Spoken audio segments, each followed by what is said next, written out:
Or welcome to the Writer Reads Chronicles of a Dark God, Book 1, Dark God Emergent, Chapter 23, Obligations.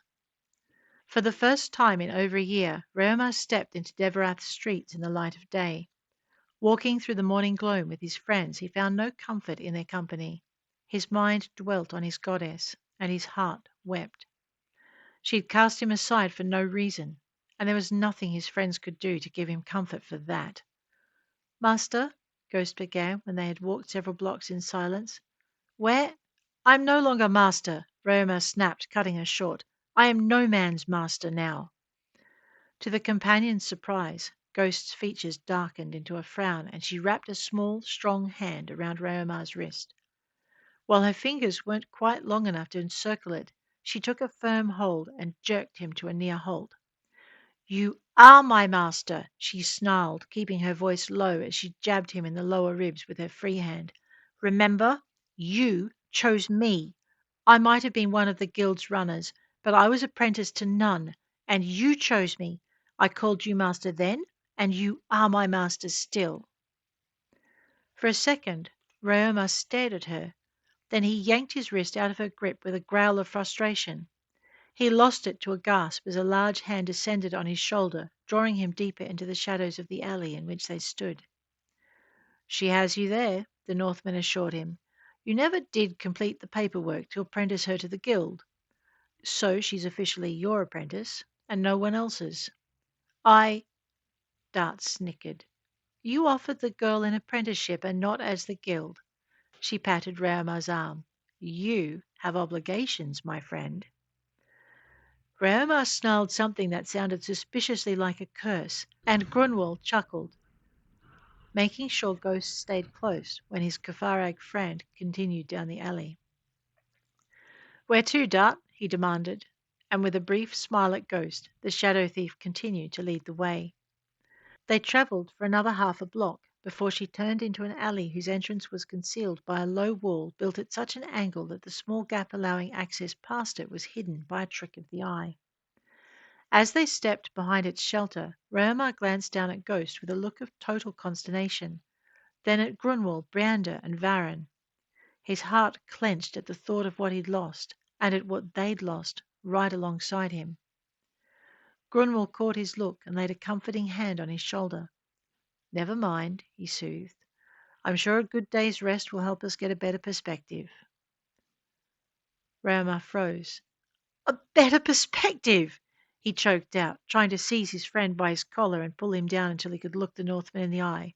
His voice was harsh as he continued.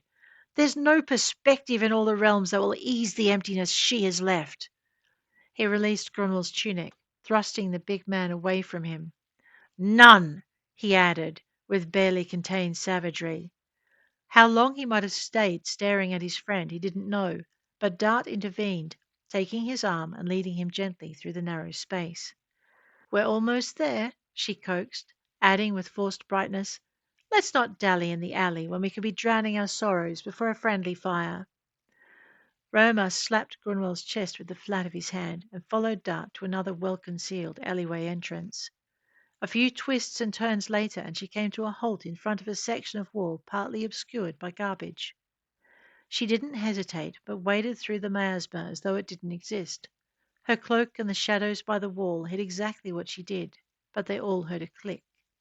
The sound was followed by a pause. Then the wall slid aside to reveal a dimly lit stone passage.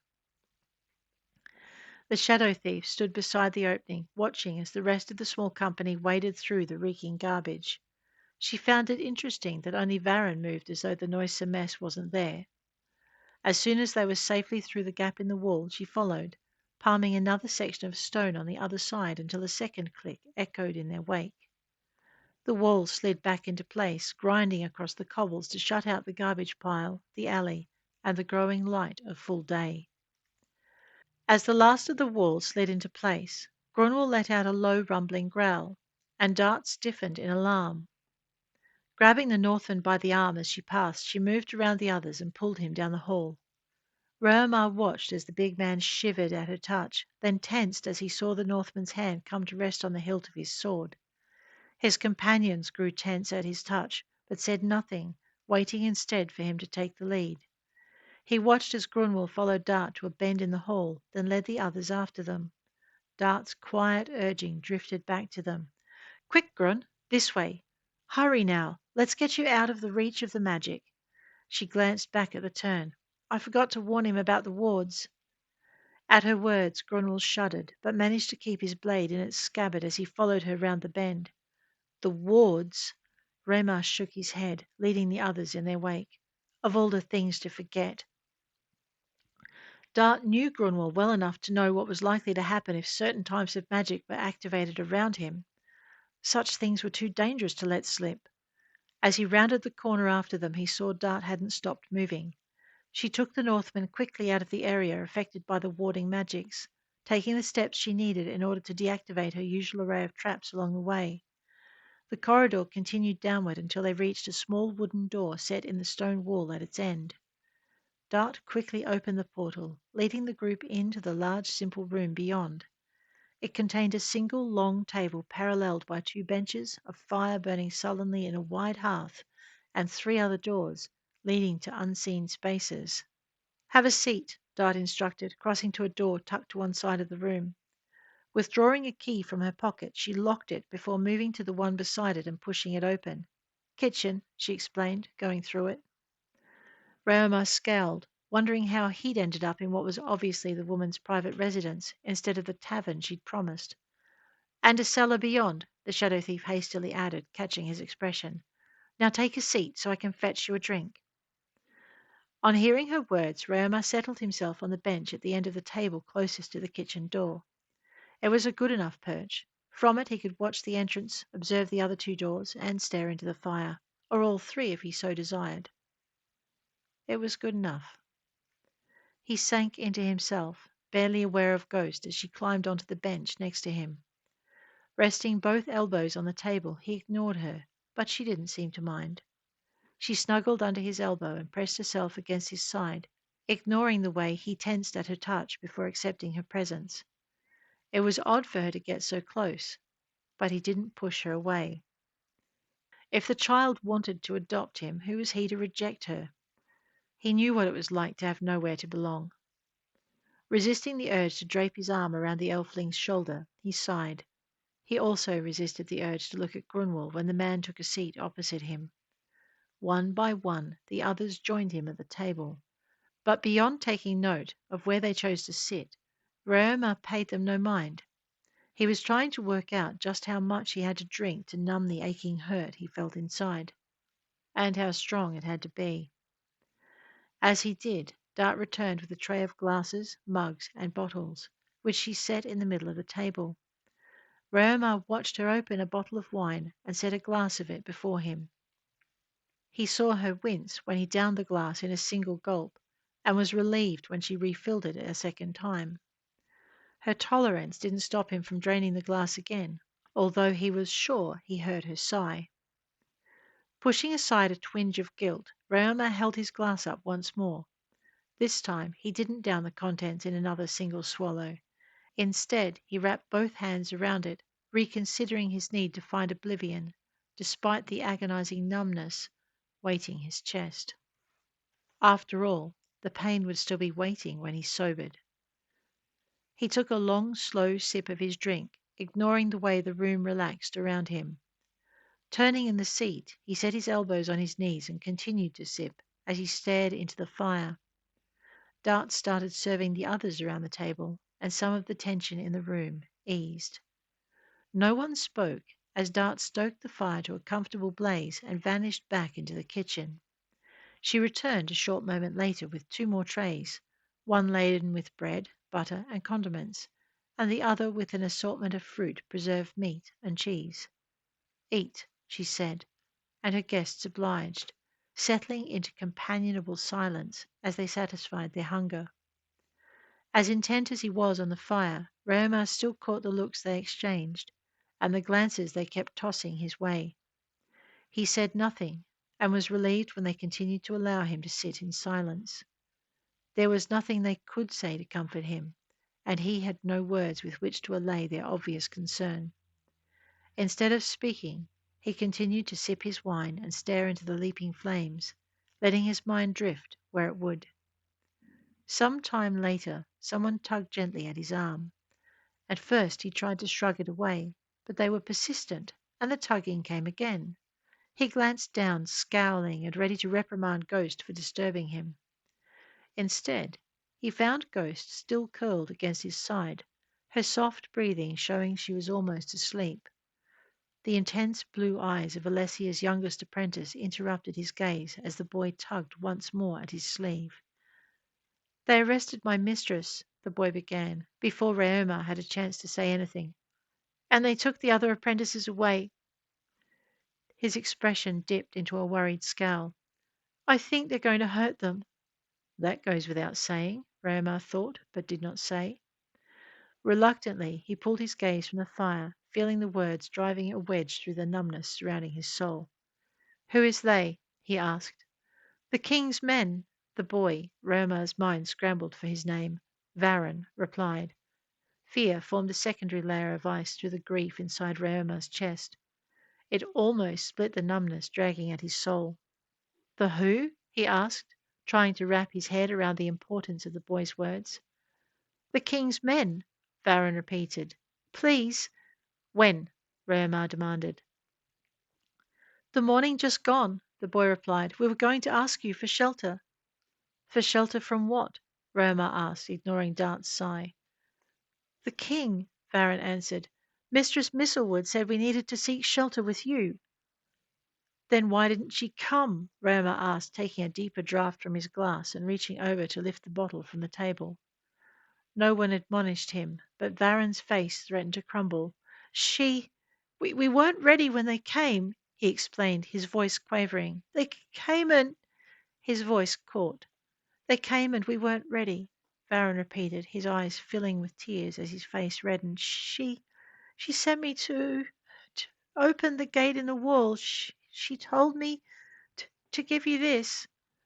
He reached into his tunic, fumbling around inside it until he was able to pull a piece of rolled parchment from its depths.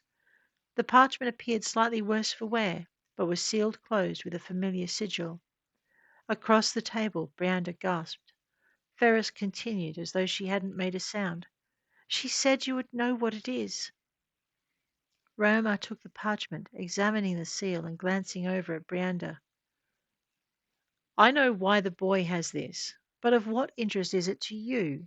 he asked the girl. She blushed as she explained. "It's what brought me to Deverath. Alessia retrieved it for the Tillerman." Varan nodded to confirm her story, then gave Raomar a pleading look. "Please, master, can you save her?" Dart stopped, her hand halfway to her mouth with a piece of cheese. Grunwald coughed into his wine glass, caught mid-sip, and Ghost stirred restlessly against Raomar's side. Raomar met the boy's eyes and covered the child's hand with his own. "I don't know where she's been taken," he told the boy, adding in defeated tones, "and I can no longer scry her." "I can," Varan told him. "If you can find her, will you try to get her back?" Seeing the hope in the boy's eyes, Raomar felt a sudden swell of despair.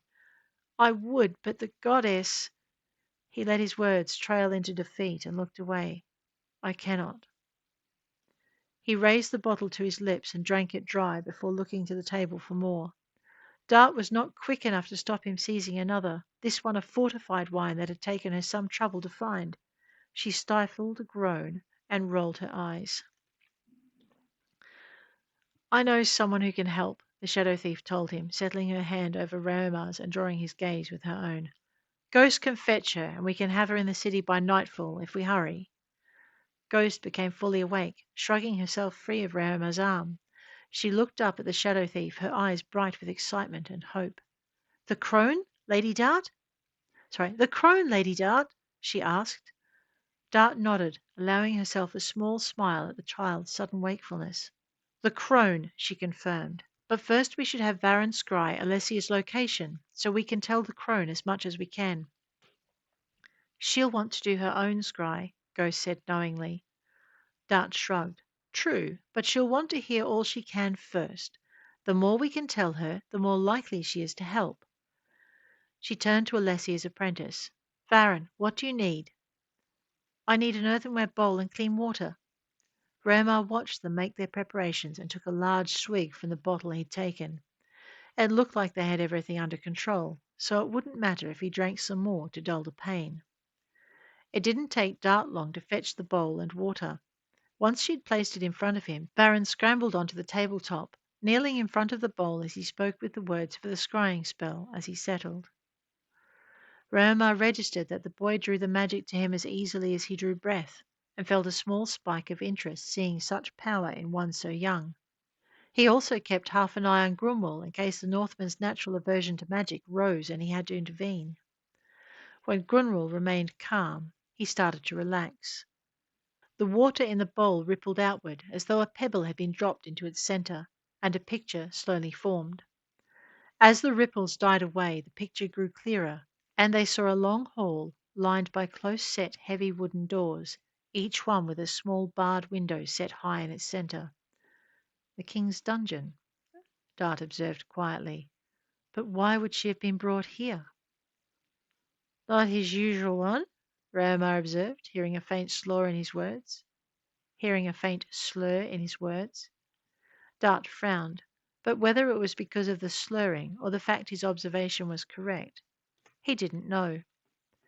Brianda looked from one to the other. Really? She asked, and they nodded. I usually retrieve my people from somewhere better lit, Raomar told her, and Dart nodded confirmation. Those walls look older, somehow, she observed. And there's a crest on those windows I haven't seen before, Grumwell added, indicating a small heraldic device carved into the centre top of each set of bars. They all craned forward for a better look, and Varan made an impatient sound. If you don't mind, the boy dared to protest. They moved back so he had a clear view of the bowl, and the picture began to move.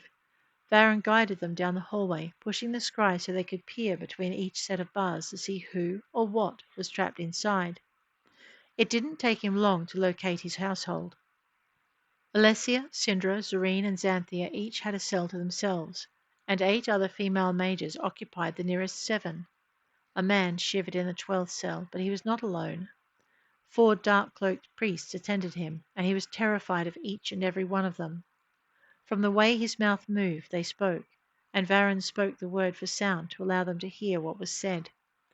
Come now, brother, one of the black-robed priests soothed. You have served the king well thus far, but now your service will be much greater than before. Don't be afraid. He lifted a black-gloved hand and ran a gentle finger down the centre of the man's face, eliciting a moan of terror as the prisoner tried to escape the manacles chaining him to the cell wall. The priest closed on him. Don't be afraid, the priest repeated softly, and they heard the magic in his voice. Don't be afraid, the other priests echoed, taking up the soothing croon, reaching out to stroke his arms and chest. At first he flinched away, but as they continued their soothing drone and the magic did its work, he relaxed under their touch. Raomar caught sight of a tear rolling down one cheek and wondered where the tension could have gone. Once he'd stopped his struggles, the priests gently released their prisoner from his chains, steadying him as they led him from the room. Another tear rolled down his cheek, but he followed as docilely as a lamb. Varan shifted the scry so that it stayed on them as they moved down the door-lined corridor, and Raomar watched the boy work, quietly impressed by the deftness of his control. He'd observed more than a few wizards scry, and there were very few who could follow a subject from one area to another. He could see why Alessia had sent the boy on ahead. Watch for wards, he warned, remembering Varan was still an apprentice and might not think of such things. The boy's frown of concentration deepened, but the scry didn't waver. It stayed centered on the prisoner, now walking with apparent calm between the priests who'd caused him such terror before. He seemed unperturbed by his surroundings and his captors, but another tear traced its way down his cheek, and Raomar had to wonder if the emotion had truly gone. Studying the scry more closely, Raomar saw the outlines of a multicolored cloud forming above him. Images flashed through it, and Raomar caught quick glimpses of the man in flight, of faceless monsters, or All the terror he must be feeling, Raomar thought, noticing the blurred image of a woman and a child, a young boy, an older couple with similar features. These were tinged by blues and greys. Sadness, Raomar acknowledged, as another tear slipped from the man's eyes. And loss. He doesn't think he'll see them again, and he didn't have time to say goodbye or to warn them. He couldn't be sure that was exactly what the man was feeling, but those were the impressions he was receiving. Threads of darkness spread through the images the further down the corridor the man progressed, and Raomar had the impression the priests hadn't removed the man's fears, but merely redirected it. No doubt he'll feel it all when it suits them, Raomar thought, remembering there were also entities who grew stronger from emotions like fear, despair, and sadness, and wondering if the king's deity was one of them. We'll know soon enough. The group reached the end of the corridor, coming to a halt in front of the double iron-bound doors leading to the next area. Varan dropped a single syllable into the scry, and the magic guarding them became visible. Raomar's heart sank, and he got ready to disrupt Varan's spell if the boy didn't end the scry before the priests opened the doors. He had no doubt that if the boy did not, then the scry would be revealed, and who knew what attention they'd draw. He was poised to intervene when the leading priest turned to the door on his right, drawing a heavy ring of keys. They jangled as he moved his hands in the gestures required to dispel the wards guarding the smaller portal, then jangled again as he inserted one into the lock. The door unlocked with a heavy clunk, and magic sparked between the door and key as he pushed the door open. Without the wards, Varan was free to follow the priests into the room beyond. Raomar craned forward, curious to see what lay beyond it, and stifled a gasp. The room looked like a scaled-down version of the temple Varan had described, save that the altar was central instead of standing at one end, and there were only 4 pillars, each one set at a corner. A second set of double doors stood beyond the altar, and Raomar guessed these led to the temple proper. Varan's gently spoken commands saw them light with wards, and Raomar tensed, but the boy kept the scry focus well away from the wards, and Raomar relaxed. A tall figure was standing, staring down at the altar as the priests and their escort entered. It turned, its helmed visage causing Varan to tense. The scry wavered, but the boy pressed his lips together, and it steadied. Steward, the king's voice was unmistakable, and Raomar stilled. Your Majesty, the prisoner replied in monotones devoid of the fear Raomar could see hovering over his head. The king extended a hand. Come. He stepped to one side so the path to the altar was clear, sweeping his hand toward it in clear command. The steward followed the king's gesture, climbing obediently onto the altar top and letting the priest steady him as he turned to stretch out on its surface. Inside the cloud over his head, Raomar saw pictures of him screaming, and a frisson of unease ran through him. Glancing at the wards on the double inner doors, he caught the sense of a presence, something old and evil and waiting. It reminded him of the dead powers whose temples he'd raided in his days of wandering, when Enshul had released him from the protection of her temple walls and sent him into the world beyond. After searching their temples, the idea that even one of those long-deceased powers might still live sent a slow churn of fear through his gut, and he tensed, preparing to intervene once more. There was no chance of them going unnoticed once the temple doors had opened. He leaned forward, trying to see everything in the room before the priests opened the connecting doors. Fortunately, they were still attending to the steward. Chains rattled and clanked as the priests drew the steward's hands over his head and raised manacles to his wrists. Keeping their movements slow and their touch gentle, they continued to soothe the man as they worked, spread-eagling him and securing his body in place before carefully cutting his clothing away. Such things are not for you, they soothed, drawing the chains tight. The steward turned frightened eyes to the king, but his face remained serene. You have served me well, the king soothed. I would do you no harm. Well, that is patently a lie, Raomar thought, but didn't say. He watched as the priests made their final adjustments, then turned to their king. He is ready, they said, their voices no longer soothing. And the priestesses? The king asked. They are being brought as we speak, the priest informed him. As if to confirm his answer, a shriek echoed down the corridor, accompanied by another voice begging to be released and allowed to go. A single slap resounded in the halls beyond, and cloth tore. A woman's voice rose in protest, and then in pain. The king removed his helm, his lips shifting into a smile that was not his own. Raomar shuddered. Whatever the king had chosen to serve, it had warped him to its needs, riding his body so that it smiled through him, using his lips to express its own hideous pleasure. More cloth tore, and another scream echoed down the hall. The thing that was the king closed its eyes, clearly savouring the terror it heard. After a moment it opened its eyes once more and moved to the altar. There it stood, gazing down at the steward's face. Ignoring the tears running freely down the sides of his face, the king reached out and stroked the flat of his palm down the steward's cheek, pausing to cup it before tracing the man's jaw with a lingering finger touch. "You are a worthy gift," he stated, the presence receding and the king returning to the fore. "A perfect appetizer for tomorrow night's ceremony." He moved his fingers to the man's chest and laid the flat of his palm there before uttering the word to release all the emotion the steward hadn't felt. Raomar watched the cloud of feeling roll over the man, feeling a surge of pity at the mad struggle that followed, and its futility. The chains barely shifted as the steward did his best to escape them, his body arching as his muscles strained to free him from his captivity. Through it all the king observed him with quiet interest, like a cat watching a mouse impaled on one of its claws. When the man's grunts of effort had subsided to sobs of despair and his struggles stopped, he patted the steward's cheek and turned away. The steward watched him go with desperate eyes. "Please," he croaked, his voice rising into a breathless sob. "Your Majesty, please." The king ignored him, moving to place himself in the center of the altar and lifting his helm back onto his head. Spreading both hands before him, he presented the steward to whatever waited beyond the doors.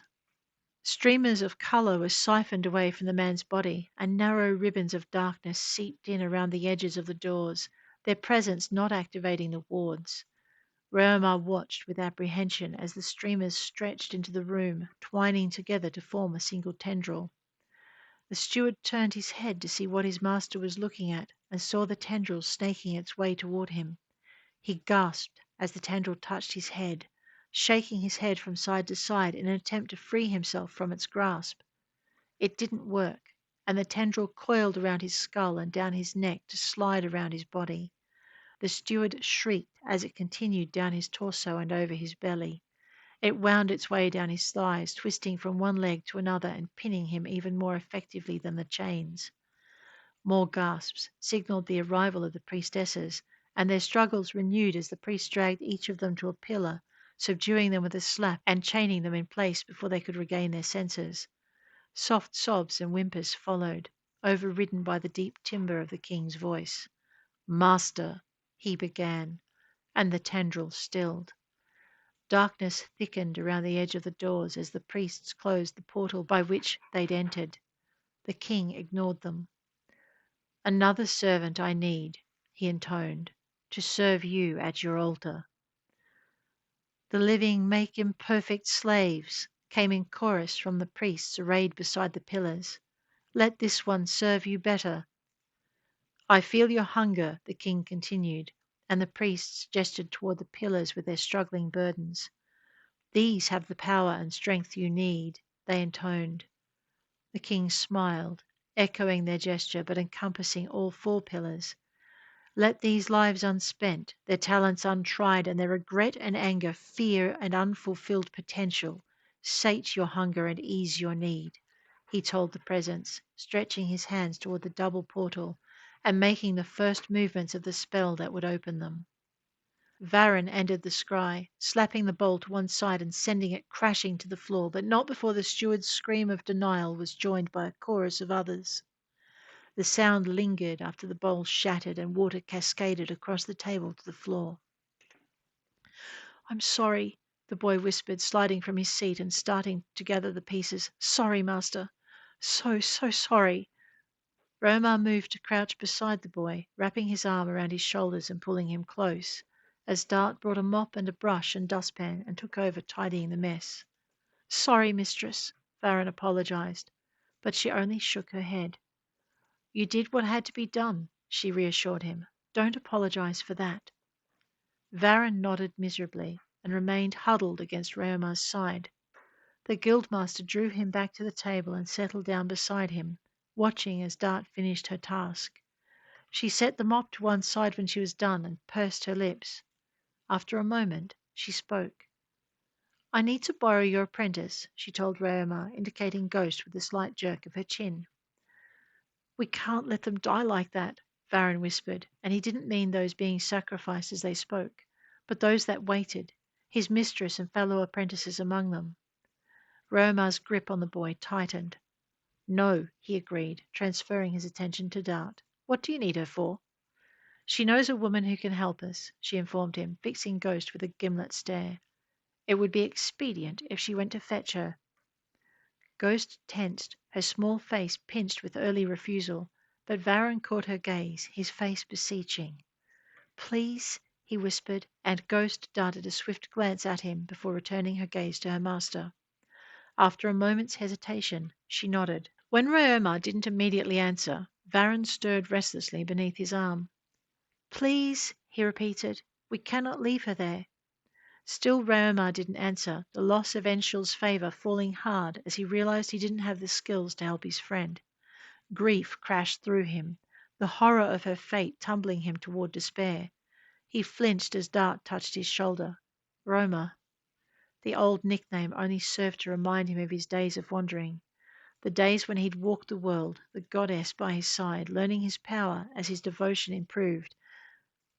But now, she's gone, he whispered, the hopelessness he felt colouring his tones, and she's left nothing behind.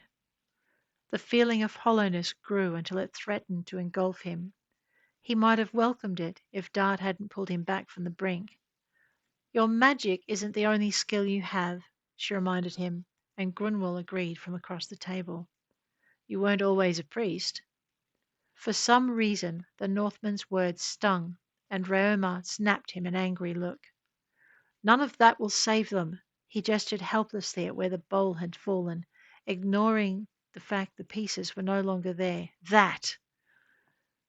The crone and Varen will help you fill the gaps, Dart assured him. Sure they will, Raomar sneered, and then I won't be able to protect them either. Defeat threatened to engulf him.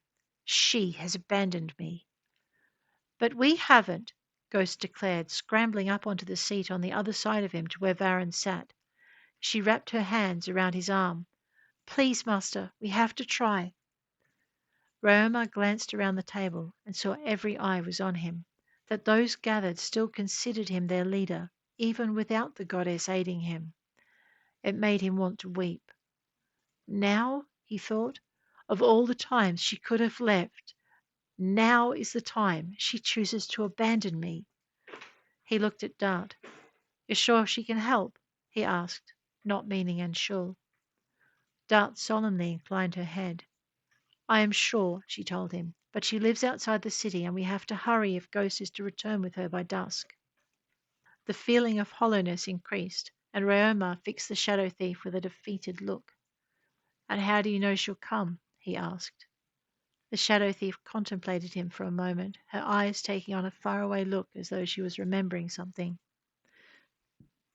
The look didn't last long, and her voice was full of certainty when she replied. She'll come, she reassured him, adding, when she knows what we face, she'll come. Raomar met her gaze and held it, reading the conviction she felt. After a moment's hesitation, he nodded and looked at his apprentice. Go, he ordered her. Be back as quickly as you can. The child didn't wait for anything more, but slipped off the bench and out from under his arm. Dart joined her before she could leave the room and step into the corridor beyond. I'll take you through the protections, the shadow thief explained as they closed the door behind them. Raomar watched them leave, then turned back to the fire, staring into its depths as though trying to find the answers he needed in the orange glow of its flames. He didn't see how this crone could make up for losing Enshul's support and the power that came with it. He didn't see how anything could make up for that, and he didn't want to think about Alessia's fate if his doubts proved true. By any god that cared, he wished he could spare her that.